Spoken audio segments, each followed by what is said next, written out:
Hi అండి. అందరికీ నమస్కారం. Welcome to my YouTube channel. ఈ వీడియోలో ఇప్పుడే అందిన వార్త అండి. సుప్రీంకోర్టు సంచలన తీర్పు, మరో సంచలన నిర్ణయం అయితే తీసుకుంది.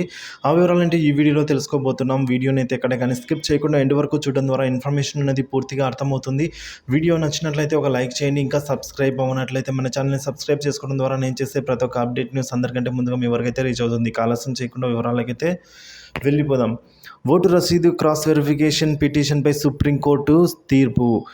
యూరోప్ విధానాలతో మన వ్యవస్థని పోల్చవద్దు అంటున్న సుప్రీంకోర్టు అండి. పేపర్ బ్యాలెట్ సమస్యలేంటో మనం చూసాము. విచారణ సందర్భంగా ధర్మాసనం కీలక వ్యాఖ్యలైతే చేసింది. ఈవీఎంల భద్రత, లెక్కింపు ప్రక్రియపై ఈసీకి ప్రశ్నలు. తదుపరి విచారణ రేపటికి వాయిదా.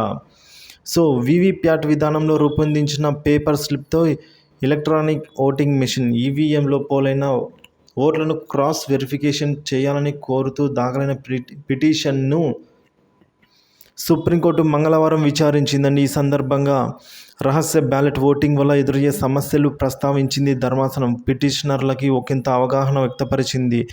విదేశీ విధానాలతో మన ఓటింగ్ ప్రక్రియను పోల్చడం ద్వారా దీని ద్వారా వ్యవస్థను కూల్చివేసే ప్రయత్నం చేయవద్దు అని పిటిషనర్లో ఒకరైన అసోసియేషన్ ఫర్ డెమోక్రటిక్ రిఫార్మ్స్ తరపున అయితే న్యాయవాది ప్రశాంత్ భూషణ్ కోరింది.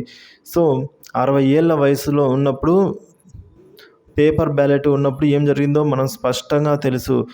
ఒకవేళ మీరు మర్చిపోయి ఉండొచ్చు, కానీ మాకు ఇంకా గుర్తుంది అని జస్టిస్ సంజీవ్ ఖన్నా గారు అయితే ఈ విధంగా వ్యాఖ్యానించారు.